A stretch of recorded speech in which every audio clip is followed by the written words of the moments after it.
بسم الله الرحمن الرحيم. الحمد لله رب العالمين، والصلاة والسلام على خير خلق الله محمد وعلى آله وأصحابه الكرام وتابعيهم بإحسان إلى يوم الدين. ربنا أرنا الحق حقا وارزقنا اتباعه، وأرنا الباطل باطلا وارزقنا اجتنابه. ربنا آتنا في الدنيا حسنة وفي الآخرة حسنة وقنا عذاب النار. برزان إما لخزمة كتاب النيابي الداء والدواء إمام ابن القيم رضي رحمة الله به، كلهند شوين لهند طبعات بناوي الدواء الشافي اللي لهندك بكرتكي ابن القيم رضي رحمة الله به. أم كتاب خوينا لنا نوا طبعا كان لنا وإما جناو لنا وبأسايش روح وثمان ابن القيم رضي رحمة الله به لم باسي أسايش روحا أفرمي يكمين شتي أسايش بروح بين بريتيا لقرآن، دو همين بريتيا للدعاء، سي همين بريتيا لكردوا. إتلا كردوا زور شتي جوان يبو إما باس كرد كإما شون تعامل كين لقل كردويات، شون نفر من قدر إلى قدر لقدرك وراءك بقدر يشتر، نعارض القدر بالقدر، قدري بسر ما أنا معارضي قدرك كين بقدر يشتر، لبا بقدر بتفصيلات دواي لباسي كردوا كان نابي الشيطان من خلط يعني هربل إخوة أرحم الراحمين وآقام اللي هجن منه بلكو أبي لبيني خوف ورجاء إما طاعت كين وعبداياتي بكين شو أقول لبيني خوف ورجاء طاعت وعبداياتي كين إما فوتاوين إما هر هميشه بخوان بلن كره خواهی جان عفو مالك إن شاء الله من ليك جناهكين أكو عرزم كردن لعقيدة زور كاد أو استشهاد بآيات بيروزة أكره إن الله لا يغفر أن يشرك به، خوا قتلو كسناوري كشريك بخوا قرار بدا. أما معنى أولنية إنسان بچه دست كابا جناه ما دام شريك قرار نادن، نا معنى أوليك إنسان خوي لشرك ببارزه ولا جناه كان يتريج ببارزه، چونکە ئەو کەسێ عەقیدەی دامەزرا بێ کردەوەی هەبێ کردەوە. ئەگەر بێت و هەموو کامل علمی عەقیدەت هەبێ کردەوەت نەبێ هیچ حرمەتێکی نییە. خۆ شەیطان لەومان خوا ناسترە. ئەگەر وردی کەیتەوە شەیطان عیزەتی خوای ئەناسی، ذاتی خوای بینی، هەموو شتێکی ئەزانی، بەڵام کردەوە وهای لێ کردکەوە بێتە شەیطان و دوورکەوێتەوە لە ڕەحمی رب العالمین. بۆیە ئەگەر کەسێک مهما كان بزانێت تەوحیدەکان چەندێکن و چۆن و چییە و شروطی لا إله إلا الله چییە ئەوانە نەیکاتە عەمەل و کردەوە هیچ سوودێکی نییە. بۆیە ئەم بەشەی عەمەل زۆر گرنگە کە ئیمام ابن القیم رضا ڕەحمەتی خوای لێبێ بە تەفسیل لە کتێبە باسی کردو، ئەمەش لە خزمەتیا بوو. ئەمڕۆ باسی شتێکی نوێ ئەکەین. طبعا زمانی عەرەبی زۆر دەوڵەمەندە، زمانی خۆمان نازانین چ کەلیمەیە بەرامبەر بە کەلیماتەکانی ابن القیم بەکاربێنین. هەموو زمانە طبعا هێز و لاوازی هەیە. هێز لە زمانەکانە بۆ نمونە زمانی کوردی ئێستا ئێمە ئەڵێن چی؟ ئەڵێن خوا فەرمووی شەیطان وتی، وانە شتی تریشمان هەیە فڵتانی و نازانین چی ئەوانەشمان هەر هەیە. بس أهاتو سري أم دو كلمة كان ديلا عربية تنها يكل وشو دسكي قال الله وقال الشيطان طبيعي شي لزمانك سيرك هالم خلا هيزك لزماني كردية أبيني لو دكاري ترجمة هندي وشهي بو من ترجمة ناكري يسبون هنا رجاء أماني. أماني يعني هيواكان آواتكان، أي رجاء يعني شيء لكردي هذا بيبلم هيواكان آواتكان، بيبلم خواستكان، يعني همو أويك هي سبحان الله هستكم ناتوانا مترجمة يجي دقيقي بكم. بلا ابن القيم رضا رحمة الله اللي رشت يبو إما باسكا على أم فصل باسي هيوا آواتكم، باسي شيء أكم رجاء أماني. أبي لكردي كترجمة بكرة بلا أم فصل مثلا ابن القيم باسي هيوا آواتك، هيوا آوات لكردي هذي كشت. بلام العربية زود دوشتي جياوازة. الرجاء بوشتيك كتول لناويته بدسي هني إيشي لسر أكي. أماني تنها دانشتيتو خيالي بلاو. عشان هلا كردي والله خيال بلاو. أبي أنا أم ترجمة أما شون بكين بلين هيوا وآوات لقل خيال بلاو. إن جا درسي. معنى دقيقي كردي درسي. إيه طبعا خيال بلاو أيو بينوسي. هكري. مجرد خيال جنا لبروا ام باب ابن القيم بصر رحمه الله عليه باس الرجاء امانيك الصبيات وزغازينيه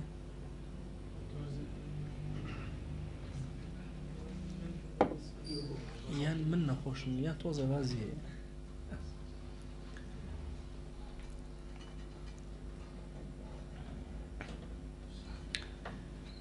أفرمي أو أم بنجرين قل يعني باش توزا ودن كم بوتو سرماش كم مكاتو أفرمي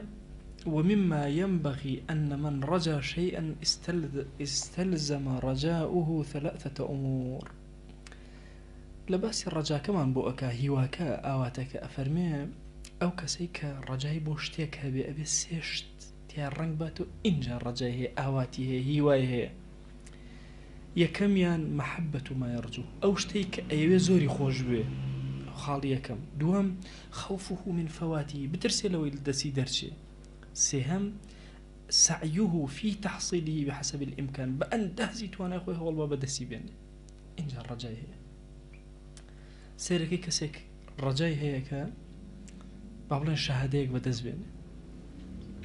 خينكي خوشي الترسي شهادكي لدز درشي هولي شدا بوي دستبريكا هر سيشتكي أنا تدي أما الرجاي هي أي وأما رجاء لا يقارنه شيء من ذلك فهو من باب الأماني أفرمي أقر شتيك يعني إنسان بلا والله هوايكم هي بلا أمسي شتيتياني أو هيجني وخيال بلاوكي خومانا وأمانية ها حتشي ترنية بس كوم الله خيالات وبدلياته يعني إيوه تصور كان هلا بس يقناها علين شيء علين والله إنسان قناه يكر بشيما بيتو بابا كافريش بشيمانه بيتو ولا قناه أو بشيمانية جولة تويا دروسك يناك أو قرنج أكن هر كافر بخوي قناه يكر بشيمان ومثلا قناه مثلا شتيقنية فطر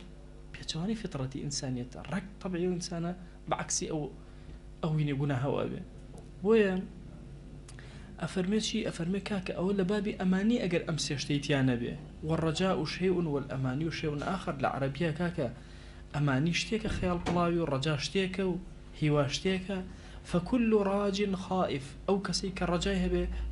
أترسي والسائر على الطريق إذا خاف أسرع السير مخافة الفوات الله بينا بيش شاي وخوت نفرق بسر رجاك أروى بلا أروى بوشو قد ترسي هي شتيكي لدز بشي ها جاري وهي أفرتك مثلا تأخير بو ماشي هلا كداري خو الله لكانيت نازم دري بيك دول الريا بلا ماشي تأخير بو أزاني هاوسري ليت ورا بينا خوش طبعا ما حبد لدلياتي وبينا خوش سيركي بلاك هالبوي بقاتو من الله كي أجري كان بلاك وتكون محبتي من الله كي بوي مسائلي أماني لقل يعني رجايا أم دوشتها أبي برحسي إيمن للرجاء من هبي برانبر بخوا نق أماني دانشين هيك كردوا من هبي بخوا أرحم الراحمين والله شديد العقابش أبي بين رجاء من هبي برانبر بخوا كالرجاء من هبو إيشكين أروين خزمتكين ناوسين بخوا نيجك فوتي بجماعة دنياه ليتوي شو الرجاء هي بأجر أترسي لرب العالمين قناه يبكي وكوا شيء وسرسرته واستابي موشك أزاني يعني بس أقر بيته مثلا بس أماني مهبه والله حزكم باشتين كسي سرزي بي والله مو كس حزك باشتين كسي سرزي بي والله مكي أو كسي كردوي بوك أما قرنج إلا أبي هريرة لجامع الترمذي هاتو في غمر جان صلى الله عليه وسلم فرميتي من خاف أدلج ومن أدلج بلغ المنزل خوي الدلوج يعني بيش بانجي بياني شوروي أو كسي بترسي شوروي أكا يعني بيش نجي بياني خلص يا خوي حازرك أروى باسكاني هولير ليرو كدرس بيش نجي بياني درس خلق بيش نجي بياني خلص يا خوي حازرك أبوتك أترسي بجيب يلا من خاف أدلج أترسي نقات الدائرة كطوابع من خاف ومن أدلج هشكز بربيان زو هستا بلغ المنزل الشوروي كرقات شويني خوي أم فرماشت زور قصيدي زور معاني قورة هلا قريب بخوا كسيك رجايك قوري بخوا هبي وخوفي لدليابي والله أدلجة باشا والله ئەو کەسێ بێ بگاتە بەهەشت من خافە ئەدلەجە پەلەئەکە هەوڵ ئەدا بۆی بگاتە بەهەشت شەوڕەوی بوو ئەکا شەو زیندەیی بوو ئەکا ئەلا ئینە سیلعەت اللهی غالیە کورەوە تەسەوەر نەکەن کاڵاکانی خوا بە بەلاش دەسەکەون کورە زۆر گرانن ئەلا ئینە سیلعەت اللهی غالیە دوو جار پێغەمبەریان صلی الله عليه وسلم فەرمووی ئەلا ئینە سیلعەت اللهی غالیە کاڵاکانی خوا زۆر گرانن یەک ئەلا ئینە سیلعەت اللهی الجەنە کورە کاڵاکەی خوا بەهەشتە بەهەشت چۆن پەلە ناکەی بووی بەهەشتێکەوە چاو نەیبینی گوێ نەیبیست ولا خەتەڕە عەلا قەلبی بەشەر نازانی چۆن تەسەووری چۆن مناڵێک جارێک عەرزم کردن لە سکیدایکە کۆرپەلەیەک تەسەووریەوە ناکە بە دەمنان بخوری تەسەوور ناکە ئەگەر پێی بڵێ لە پەنای ئەدا بنیشی بڵێ وەڵا ناوکە ئەبڕن هاتیتە دەرەوە جا دانشتی سپیەتە دەرەوە ئاهم بەرا ڕۆڵە لەم درۆیە هەر بڕۆ ناکە ئەڵێ حەت بۆ تەسەووری شتیوە ناکە ئەڵێ با بە خەڵک بە ناوکە شتە خوا چۆنە بێشتیوە هیچ چۆنە بێتەوە بە دەمنان بێ ئەڵێ جا کێ قێزیە بە دەمنان بخوا تەسەووری ئەو هەیە ولا خطر على قلب بشر سبحان الله بس الدڵی هیچ ئینسانەکە نە بەهەشت چۆنە خوا گیان هەندێک نمونەی داوینەتێ بۆی نزیک کردوینەتەوە بۆی عەقڵی بچووکی ئێمە تەسەووریکە بەڵام چۆنە چ شێوازێکە تەسەوور ناکرێت وەرە بەس لە باسی بەهەشتا بیرکەرەوە کانیاوێکی زۆر گەورە بە بەردەم تا ڕۆ هەنگوینە باشە ئەم کانیاوە کە هەنگوینە چۆن باشە هەنگوین چۆن لە کانیاوەیەتە دەرەوە ئەی هەنگ ئەو ڕەب العالەمینەی لێرە لەسەری هەنگێکە کانیاوێکی دروست کرد لەوێ لەسەر زەویە دروستیەکە لە ڕێگی دارەکانەوە شیرینەکەی بۆ ئەڕاوەری ئەگرێت و ئەی کاتە هەنگوین و بە بەردەم تا لێرە توانێتی لە گوانی ئاژەڵێکە نمونەیەکە دواتێ شیر بۆ لێوێ ناتوانێت لە گوانی زەوی بۆ دروست کرد هەمووی لە بەردەم ڕەب العالەمین تەسلیم خوا هیچمان پێ ناکرێت ئەلا ئینە سیلعەت الله الجەنە بەخوا ئەو کەسەی کە ترسی ئەوەی هەبێ بەهەشتی لە دەست دەرچێ ئەدلەجە شەوڕەوی ئەکە ومن ئەدلەجە بەلەغ المەنزلە بەخوا ئەو کەسەی شەوڕەوی کرد و زوو هەستا بەلەغ المەنزل خوا عیب نییە ئینسانی موسڵمان بڵێ وەڵا بۆ نوێژی بەیانی خەبەرم نابێتەوە دێ وەڵڵاهی ئیشێکە هەبێ ئەوەنە بە باشی جێبەجێ ئەەکەی نەبێت باشە ئەوەنە جوان خەبەرە ئەبێتەوە خەمێکی بەسیتی دنیا مناڵ بۆم جارە یەکێ لە ماوەساکانم وتی شکاتێکم لای باوک سەر بەبیرمە حتا بەیانی خەوم لێ نەکەم هەر ئەم باشە شکاتێکم چی بوو ینی باوکم ئەو پەڕەکەی یا زلەیەکی لێیان یا ڕۆڵە سەعی باشترکە یا بێ ئەدەیمەکە لەگەڵ ماوەساکەت هەرەوە نەبوو حتا بەیانی ئەم هێناوە بە ئەخوا باوکمەڵێ بۆ چونکە لە باوکم ئەترسام زۆر کات پرسیارێک خەڵکی بێدین ئەهروژێنێ خەڵکی مولحید ئەڵێن خەوف و مەحەبەت کۆ نابێت ئەم قسەیە زۆر غەڵەت ئەڵێن کەسێک کە خۆشویست چۆن ترس ئەوە لە وشەی خەشیەت و خەوف نەگەیشتو ئەگەر نا ئینسان باوکی چەند خۆشەیە بەڵام چەندێک ترسی لێ باشە ترسی هەیە لە تووڕەبوونی ترسی هەیە لە عاجزبوونی ترسی هەیە لە تێکچوونی مەحەبەتێک بۆیە ئەو کەسەی کە خەوفی نەبێ مەحەبەتیشی بۆ دروست نابێ ناتوانێ ئیجلالی خوای پێ ناکرێ گەورەی خوا ناتوانێ ئەوە بکە والله من خاف ئەدلەجە ومن ئەدلەجە بەلەغ المەنزلە بەخوا ئەو کەسەی کەوا ترسا شەوڕەوی ئەکا کە شەوڕەوی کرد ئیلا ئەگاتە مەنزڵەکەی خۆی کە سیلعەتی خوایە و زۆر گرانە و بریتێ لە بەهەشت وهو سبحانه كما جعل الرجاء لأهل الأعمال الصالحة فكذلك جعل الخوف لأهل الأعمال الصالحة هر خوا خوي شون رجاء دانا وابو أهل صلاح رجاء تنزور بخوا عفوتانك بهمان شواز خوفي شي وداناون بترسن لين بترسن أي عبدك فعلم أن الرجاء والخوف النافع ما اقترن به العمل جاء إنسان أقل رجاء زوربو ترساش دەسەکە بە ئیش کرد ئەگەر خۆی لە ڕەنجا زۆر کات بیرەکەمەوە ئەڵێم باوکم ئەترسام لەوەی لێم بڕەنجێ شەوێک تا بەیانی خۆم لێ نەکەوت ئەگەر بترسی لەوەی خۆ لێ بڕەنجێ ئەبێ چی بکە بەخوا ئینسان ئەم دووشتە پێکەوە جێبەجێ نەکە خەوف و ڕەجا ناتوانێ هەنگاوەکانی بنێ، ناتوانێ پێشکەوێ. کاتێکیش خەوف و ڕەجا کۆبوونەوە پێکەوە بەخوای سەر ئەتخاتە ئیش و کردەوە، حەزەکەی سونەتێ زیاترکەی، حەزەکەی ئەستەغفیرڵڵاه زیاترکەی، دڵە هاوارەکە بۆی سەڵەواتێ زیاتر بدەی. بەخوا جاری وا هەیە ملیۆنە جار وتوتە لا ئیلاهە ئیلا الله هێشتا تێرە نەخواردوە تێر، حەزەکەی 10 ملیۆن بڵێ، 100 ملیۆن بڵێ، 1000 ملیۆن بڵێ، ملیارەها بڵێ، تێر نابی. بۆ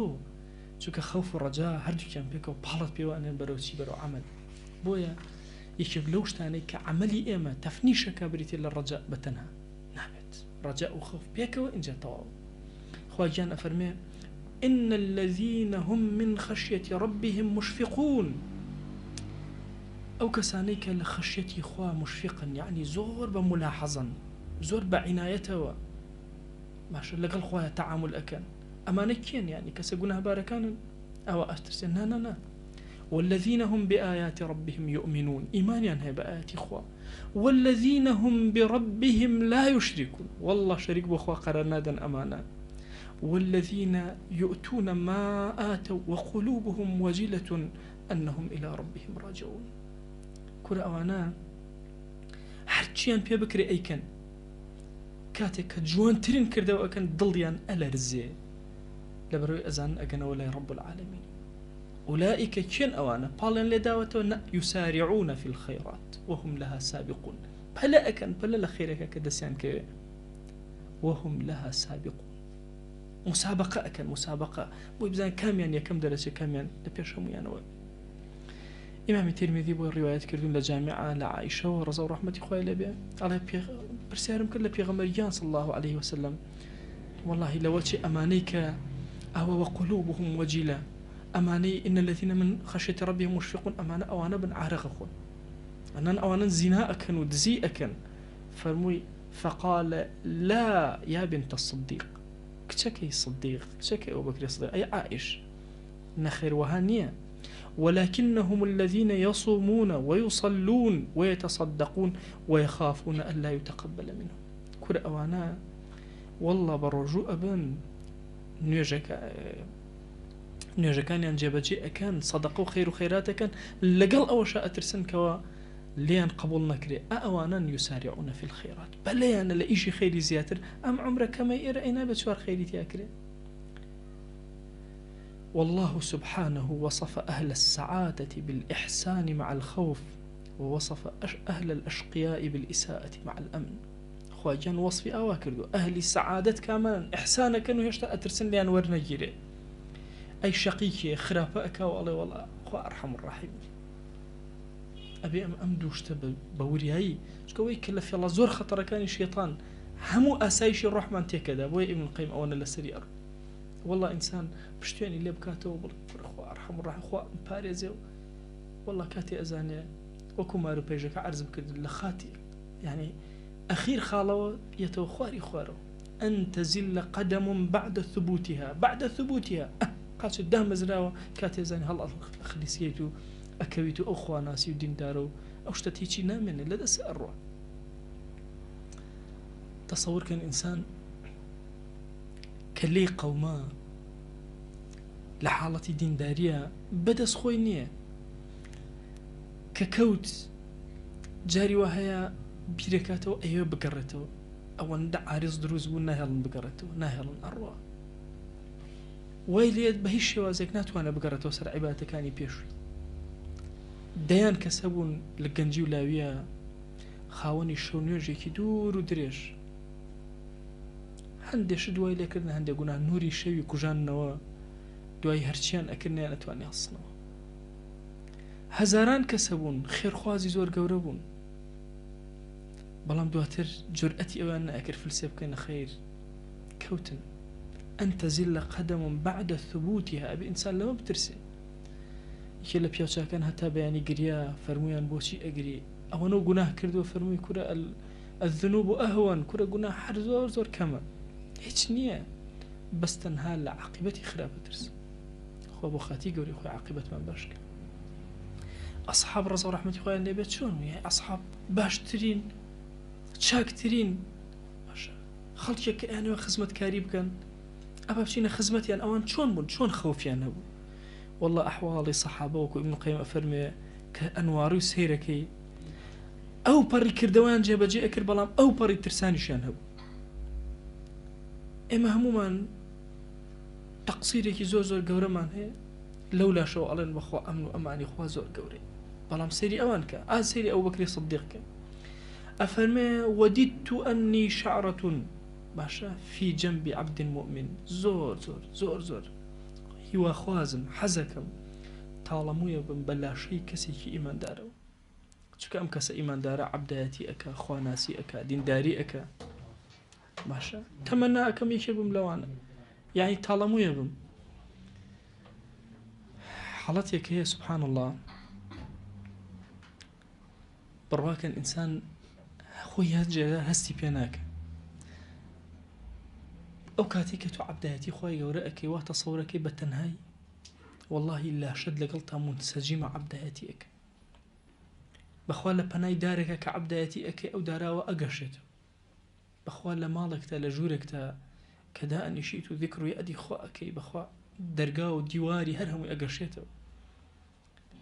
ئای چەند مرتاحە ئەو موویکەوە بە لاشەی ئینسانێکی ئیماندارەوە والله ئینسان کە پێچەوانەی خوا ئەجوڵێتەوە هەموو شتێک پێچەوانەی ئەبێت نالی ئەفەرمێ هەتا تۆم ئاشنا بووی ئاشنام بوون هەموو کەون گردون جەستەم هەمووی ئەمێستا کە دوورم لە تۆ موو بە موم ئەغیارە بێت مووەکانم شەڕەکەن لەگەڵ یەکتر ئەغیارە ئێمە بیرکەرەوە لەم قسەی ئەو بەکری سیدیق باشترین مەخلوقی خوا لە دوای محەممەد المستەفا عەلەیهی السەڵات وەسەلام لە ئومەتەکەیە کێیە سیدیق تاجی سەرە عرضم کردن ئەگەر بڵێ بە شەهادەت شەهید نەبوو ئەگەر بڵێ بە بەخشین ئیمامی عوسمان لەوی زۆر زیاتر بەخشی عەبدوڕەحمانی کوڕی عەوف زۆر لەو زیاتری بەخشی ئەتۆ سیرکەن ڕەزا و ڕەحمەتی خوای لێ بێ لە چی ئایا لە عقوبەیە کام بیلالی حەبەشی زۆر عقوبە درا لەسەر دنیا ئەو بەکری سیدیق ئەی بیلالی حەبەشی عەماری کوڕی یاسر دایک و باوکی لە پێش چاوی شەهید کرا یاسر و سومەیە ئەی باشە ئیمامی ئەو بەکر دایک و باوکی لە پێش چاوی ئەوە کرا نەخێر ئەی باشە ئەمە چی ئەمی ئاوا بەرز کردو شەیء وەقەڕ فی صەدری سیدیق شتێکە لە دڵی سیدیقە دەی وەرە سیرکە ڕەزا و ڕەحمەتی خوای لێ بێ ئەم پیاوە عەزیمە ئەڵێ خۆزگە تاڵێم و بوومایە بە سنگی یا بە لاشەی بە ڕیشی کەسێکی ئیماندارەوە ئەو نوێژی بکردایە و منیش ئاوە جوان سەری فرمێسک و حەنینی دڵ و هاواری دڵیم بکردە سەری ئەم جوانیەکەن لە ئەو بەکری سیدیق ئەم گەورەیەکەن ڕۆژێک ئاوا زمانی خۆی گرت ئیمام فەرمووی هذا الذي أوردني الموارد بەخوا ئەمە سەرگاردانی کردم وكان يبكي كثيرا زور أقريا أي فرمو أبكوا بقريين فإن لم تبكوا فتباكوا كور أقر نتان تواني بقرين بزور خوتان بقريين بخواك هل أصايب ونيجي أكرد كأنه عود من خشية الله كأوستاوان زين دارك وستاو حج ولو حركيه نبول بردم رب العالمين وأتى بطائر فقلبه طيرك هناك كجراب أو أمدي أودي وكرت فرموي ما صيد من صيد ولا قطعت شجرة من شجرة إلا بما ضيعت من التسبيح فرموي طيرك نيك وصيد بكري وراو بكري دارك نيك اللي بكريته ولا دارك إلا أويك هندل التسبيحات ما ندز درجو وتأجد دارك مهبو پەلکێکی لێکرایەوە پەلکێکی شکایەوە گوڵێک لە ماڵەکەتە هەیە زۆر جوانە زۆر دڵە پێخۆش کاتێک گەزانی مناڵەکەت گوڵەکەی لێ ئەکاتەوە لێگەڕێ لە مناڵەکە گوڵەکەی لێکردێتەوە بزانە کام تەسبیحە نەکردووە کام ذیکرە فەرامۆش کردووە لە ماڵەکە و خوا عقوبەتەدا بەمە تەیرێکی زۆر جوانت هەیە لە ماڵەکە و سەیرەکەی نەخۆش کەوتو بڕۆ ئەکەم جاریوە هەیە ئەو کەسانە ئالودەی تەیرەکان ئەبن لەگەڵ تەیرەکەیان نەخۆشەکە چکە خۆشیە مەگەڕێ بە دوای ئەوە بەچی نەخۆش کەوت وەرە بگەڕە بە دوای تەسبیحاتە کوڕەکەت کەوت مناڵەکەت خنکە سیارەکەت نەما پارە و سەرەت و سامان ئیفلاسی کرد چوویتە بازار و هیچی بەدەسەوە نەهات ئاژاوە کەوتە ماڵەکەت تا ئێوارە خۆتمان و کرد ئێوارە هاوسەرت هاتەوە بوو بە شەڕ لە ماڵەکە کەس بەگوێی کەسی نەئەکرد مەگەڕێ خۆت مانومەکە بچۆ بۆ ئەم لایەنە بگەڕێ هەوڵ بدە بزانە خەلەلت لەکوایە لە چیای گیرت خواردووە ئەلەوە هەوڵ بدە چارەسەری ئەو لایەنە بکە هەر ئەو ئەفەرمێ کاتێ لەسەر مەرگا بوو فەرموویە عائیشە یا بونەیە کچەکەم إني أصبت من مأل المسلمين هذه العباءة أو عبايك إبني كشكم أو هي مالي مسلمانان وهذه الحلابة أو شوينيك وقابل كيكي بتشكول شيريان تي أدوشي أو قابل كي إبني أو جشيرة أو شي مسلمانان وهذا العبد أو عبد شي بيت المال فأسرعي به إلى ابن الخطاب لدوي خوم ببلا بيجرن عمر كوري خطاب وقال إن جا فرمي والله لوددت أني كنت هذه الشجرة تؤكل وتعضد بخوا قسم حزكم إمام أفرمي إمام أبو بكر أو داربم ورده بخرم نمنم ورده ببورتكيم وجودم نمني لسر زويا بزني محاسبة من لسر مرقى أم إمام قورا تاجي سري أم أمتا صاحبي شر الرداء خليفية كم دواي بيغمبري خوا صلى الله عليه وسلم كي قاچي لجي قاچكاني دانا كي وتاري لجي وتاركي دا إمام أبو بكر أواش أفرمي قتادة أفرمي بيم قيشتو كأبا بكر رضا ورحمة الله عليه فرميتي ليتني خضرة تأكل الدواب خوزقا عندي قجوية أبو أجلان هاتن أين خواردم وبز محاسبة وحساب كتاب نقل أنا أكرم بەڕاستی ئێمە لە بەردەم ئەم پیاوە گەورانە کە ئەوەستین نازانین چی بڵێن نازانین چ وەسفێکیان بکەین ئەمانە چووکە لە معنای عەبدایەتی تێگەیشتون ئەبزانە لەو پەڕی خۆمانوکردنە لەو پەڕی هەوڵدانە بۆی عەمەلێکی جوان پێشکەشکە دێ لە پەنای ئەم عەمەلە ئاوا ئەترسێ کە خوا قبوڵی نەکرد پێغەمبەریان صلی الله عليه وسلم مژدەی پێداون مژدە ئەی ئەو بەکر تۆ بەهەشتیت ئەی ئوحد بوەستە پێغەمبەرێک و سەدیقێک و دوو شەهید بەسەر سەرتەوەیە جوڵەیە کرد بوو مەلەرزە بوەستە سوور ئەیانزانی ئیمامی ئەو بەکر ئەیزانی ئەم قسەیە پێغەمبەری خوا صلی الله عليه وسلم مەبەستیەوە زانان ئەفەرمون هەر کاتێ ئاەتی الذين أنعم الله عليهم من النبيين والصديقين كباسي الصديقين كان إمام أبو بكر يتزهن ما باسي شهداء كان إمام عمر وعثمان وعلي يتزهن ما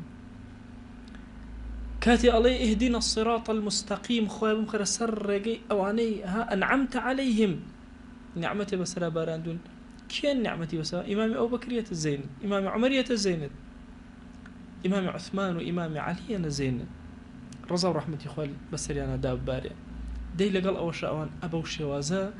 لەگەڵ کردەوەی ساڵحە ئەوە ئەترسە کەوابوو ئێمە لەوە ئەچێ پرسیارێک دروست بێ بە ضمنەن ئیبن القەیم جوابی ئەداتوە من قورئانە خوێنم من دوعا ئەکەم من کردەوە ئەکەم ئاسایشی ڕۆحم بۆ دروست نابێ ئاخر ئاسایشی ڕۆح لە خەوفی خوایە دروست کە ترسای دڵت هەیە من ئەبێت کە لەو ترسای ئێرەت خۆشە بێ کە خەوفی ئەوت هەبوو خەوفی ئێرەت نابێ کە ڕەجات بەو هەبوو ڕەجات بێرە نابێ کە پەیوەندیت لەگەڵ ئەوە هەبوو پەیوەندیت بێرەوە نامێنێ بۆیە هەموو ئەو مەشاکل و ئەو غەم و خەفەتانەی کە ئەیبینین لەم دنیا یان ئەو نائاسایشی و نائارامی و ناتەباییی ناڕۆحمان ئەبینین هەمووی هۆکارەکەی ئەوەیە کردەوەیکی باشمان نەکردووە وها بێ کە ئەو خوا عەزیمە لە خۆمان ڕازیکەین و ئەو خوا عەزیمە پێمان ڕازی بێ چەند جوانە ئینسان لە بەردەم ڕەب العالەمین بوەستێ و خوا بە عەزەمەتی خۆی پێ بڵێ ئەی عەبدەکەم لێت ڕازی بووم ئەی عەبدەکەم لە تۆ ڕازی بووم لە تۆ ئەکرێ بڵێن وتاری ئەمڕۆمان یا دەرسی ئەمڕۆمان ئیبن القەیم هات باسی ڕەجا و خەوفی بۆ کردین کە باسی ڕەجا و با بڵێن ڕەجا و ئومنیەتی بۆ کردین ئەمانی بۆ کردین ئەم دوانەی بۆ جیاکردنەوە خەیاڵی پڵاو هیچ نییە ئەمانیەت هیچ نییە لە ئینسانە ويتمنون على الله الأماني حچت نەکردو ئەمەیە خوا هەموو شتێکم بۆ بکە بمخاتە بەهەشت و نە کردەوە ڕەجایە ئیشکردن بۆ خوا ڕەجایە بۆیە ئێمە پێویستمان بەوەیە کە بەڕاستی بۆ ئەوەی ئاسایشی ڕۆحمان دەستگیر بێ لەگەڵ کردەوەکانمانە تێکەڵ بین لەگەڵ خوایە جل لە جەلالوه تێکەڵ بین لەگەڵ ئەم دینە عەزیمە تێکەڵ بین بە ترسەوە بە خەوفەوە لە بەردەم خوا گیانە بوەست لە کۆتایی وتارەکە مانگی مەولیدی پێغەمبەرە صلی الله عليه وسلم ئەڵێم خوای گیان بە ئەندازی ئەو نەمە بارانانەی کە ئەکەونە سەر زەوی بە ئەندازی دەنکی هەنارەکانی هەڵەبجە بە ئەندازی گەڵای وەری و لەم پایزەدا بە ئەندازی هەموو ئەو گیایانەی و ئەو گوڵانەی کە سەریان دەرهێنا لە زەویە بە ئەندازی ئەو دەنکە بەفرانەی کە بە شاخەکانی کوردستانەوە دابارین خوایە سەڵەوات بۆ دیداری پێغەمبەری خوا صلی الله عليه وسلم ئەنێرین تو گەورەی خۆت خوایە سڵاوی ئێمە پێ بگەێنە ناوی ئێمە یەکێک لە خزمەتیا بهێنە بمان گێڕە لەو عەبدانەی کە پێغەمبەری خوا صلی الله عليه وسلم پێیان دڵخۆشە خوایە داوات لێ ئەکەین بە ناوی جوانت بە صیفەتی بەرزت بە ئیسمی عەظەمت ئەم دەرسە و تەواوی دەرسەکانی ترمان لێ قبول کە یا ڕەبی خوایە گیان ڕەحمەت و کەڕەمە و میهرەبانی خۆت بەسەر ئیمام ئیبن القەییمە ببارێنە دەرەجاتی عالیکە پلەی بەرز کەرەوە خۆی مامۆساکانی قوتابیەکانی هەر کەس لە خزمەت کتێبەکانیە وەستا بە ئەندازی هەموو حرفەکان خوایە گیان بە ئەندازی هەموو نقطەکان کە نووسیوێتی خوایە ڕەحمەت و بەرەکەت بەسەر ئەو تەواوی ئەو کەسانی خزمەتی کتێبەکانیان کردووە و هەروەها بەسەر ئێمەیە ببارێنە یا ڕەب العالەمین خوایە گیان بە ئەندازی قووەت و هێزی ئیبن القەییم خوایە بەرەکاتی خۆت خوایە گیان بەسەرمانە ببارێنە ڕەحمەتی خۆت بەسەرمانە ببارێنە تو گەورەی خۆت خوایە لە گوناهەکانمان ببورە گوناهێ بە ئاشکرا کردومانە عەفومان کە گوناهێ بە پەنهان و دزی کردومانە عەفومان کە خوای گیان ئێمە گوناهانێکمان هەیە هەرچی ئەکەین مجاهدە ئەکەین ناتوانین لێیان نەجاتمان بێ تۆ نێوچەوانمان بگرە یا ڕەبی نەجاتمان بە لەم گوناهانە یا ڕەبی خوای گیان نەجاتمان بدە چێژی گوناهەکان لە دڵمانە دەرکێشە یا ڕەب العالەمین خوای گیان داوات لێ ئەکەین بە ناوی جوانت بە صیفەتی بەرزە بە ئیسمی عەظەمە خوای قبولمان کە لێمان ڕازی بە یا ئیلاهی خوای گیان چۆن لە ئەصحاب ڕازی بووی پەروەردگارە ئاوا لێمان ڕازی بە تو گەورەی خۆت خوایە ڕەزامەندی خۆت بەسەرمانە ببارێنە قبولمان کە خوایە ئەزانین ئێمە گوناهبارین ئەزانین ئێمە حەدی ئەوەمان نییە بەخوا خوایە کە سەیری ڕەحمت ئەکەین ئومێدێکی زۆر گەورە لە ناخمانە پیا ئەبێ خوایە بەو ئومێدە لەگەڵمانە بجۆڵەرەوە کە لە ناخی ئێمە بەرامبەر بە تۆ هەیە یا ڕەب العالەمین خوای گیان چۆن موساد عەلەیه السەلام ئیستیناع کرد بۆ خۆت خوایە بۆ خاتی گەورەی خۆت دروستمان کە بۆ خۆت یا ڕەب العالەمین بەکارمان بێنە بۆ دینەکەت یا ئەکرەم الئەکرەمین خوای بۆ خاطری گەورەی خۆت لە گوناهی دایک و باوکمان ببورە لە گوناهی برا و خوشەکانمان ببورە لە گوناهی خێزان و هاوسەر و مناڵمان ببورە لە گوناهی گەنجی شارەکەمان ببورە لە گوناهی مامۆسا و قوتابی و دراوسێ و خزم و کەسوکار و خۆشەویستانمان ببورە یا ڕەبی خوایە لە گوناهی خەڵکی کوردستان ببورە تو گەورەی خۆت خوایە لە گوناهی گەنجەکانمان ببورە خوایە بۆ خاتی گەورەی خۆت لە گوناهی خوشکانمان ببورە لە گوناهی پیرەکانمان ببورە یا ڕەبی خوایە لە گوناهی ئومەتی پێغەمبەری خوا صلی الله عليه وسلم ببورە یا ڕەبی خوایە گیان دڵمان ئارام کە خوایە بۆ خاتی گەورەی خۆت ئاسایش بخەرە ڕۆحمانەوە ماڵەکانمان ئارام کە یا ڕەب العالەمین خوایە بۆ خاتی گەورەی خۆت شارەکەمان ئارام کە ئومەتی پێغەمبەریان صلی الله عليه وسلم ئارام کە خوایە داوات لێ ئەکەین بە گەورەی خۆت گۆڕستانەکانمان ئارام کە خوایە گۆڕەکانمان ئارام کە ئارامی بەسەرمانە ببارێن لە کاتی سەرمەرگمانە یا ڕەب العالەمین یا ڕەبی خوایە داوات لێ ئەکەین بە ناوی جوانت بە صیفەتی بەرزە بە ئیسمی عەظەمت دوعاکانمان لێ قبول کە یا ڕەب العالەمین بەخوا ئێمە گوناهکاری زەعیف خوایە کەسمان نییە دەستی بۆ بەرزکەینەوە تۆ نەبێ بەخوا ئەم دەسانە لە غەیری تۆ بەرز ناکەینەوە بەخوا لە غەیری تۆ ناپاڕێنەوە خوایە تۆ خۆشاهیدی ئێمە ڕکوع نابین تەنها بۆ تۆ نەبێ بەخوا ئیلاهی سەر ناخێنە زەوی ئیلا بۆ تۆ نەبێ دەیا ڕەبی خوای گیان دوعاکانمان وەرگرە تو گەورەی خۆت قبولمان کە تو گەورەی خۆت قبولمان کە تو گەورەی خۆت قبولمان کە یا ڕەبی خوای گیان هەر کەسمان گرفتی کێشەیەکی بۆی چارەسەر کە پەروەردگارە تۆ خۆت ئەزانی ئێمە چەند فەقیرین تۆ چەند دەوڵەمەند ئێمەی فەقیر هاتوێتە بەر دەرگانەی تۆ هاوار بۆ تۆ ئەهێنین یا ئیلاهی پێمان عەتاکە یا ڕەبی خوایە گرفتەکانمان چارەسەر نەخۆشیەکانمان شیفا بدە پەروەردگارە ناخەکانمان ڕەش بۆ پاکیان کەرەوە چاوەکانمان ڕەش بۆ پاکیان کەرەوە یا ئیلاهی تو گەورەی خۆت خوایە پەنامان بدە لە گوناهەکان ئێمە و گوناهەکان بە ئەندازی مەشرق و مەغریب لە یەکتر دوور خەرەوە یا ڕەب العالەمین تو گەورەی خۆت خوایە تووشی وەحشەتمان مەکە لەگەڵ خۆتە بمانگێڕە لەو عەبدانەی لەگەڵ هەموو کەلیمە و ناوهێنانێکی تۆیە دڵیان ئەگەشێتەوە تو گەورەی خۆت دڵمان بە وشەی ئەڵڵاه بگەشێنێرەوە خوایان داوات لێ ئەکەین محەبەتی ڕەسوول الله صلی الله عليه وسلم لە دڵمانە زیاتر کە یا ڕەبی خوایان داوات لێ ئەکەین ئەم مەجلیسەمان لێ قبول کە یا ئیلاهی خوایان بەرەکەتی خۆت بەسەر ئەم شوێنە ببارێنە یا ئەکرەم الئەکرەمین خوایان داوات لێ ئەکەین بە ناوی جوانت بە صیفەتی بەرزە بە ئیسمی عەظەمت لە بەهەشتە هەمومان لە خزمەتی پێغەمبەریانە صلی الله عليه وسلم کۆکەرەوە خوای لە خزمەتی ئیمامی ئەوبەکرە کۆمان کەرەوە لە خزمەتی ئەم پیاوە گەورانەی ناومان هێنان ئەصحابە پەروەردگارە کۆمان کەرەوە سەلامی ئێمەیان پێ بگەێنە یا ئەکرەم الئەکرەمین یا ڕەبی خوایە داوات لێ ئەکەین بە ناوی جوانت بە صیفەتی بەرزە بە ئیسمی عەظەمت بەخوا خۆت ئەزانی ئەمە زمانمان کولە لە دوعایە داوات لێ ئەکەین خوایە هەر چاکەیە پێغەمبەریان صلی الله عليه وسلم داوای لێ کردووی خوای ئەمەش داوات لێ ئەکەین و پێمان عەتاکە هەر خراپەیە ئەو خۆشەویستە پەنای پێگرتووی خوای ئێمەش پەنات پێ ئەگرین و پەنامان بدە یا ڕەب العالەمین یا ڕەبی خوایان سپاردە لای تۆ زایە نابێ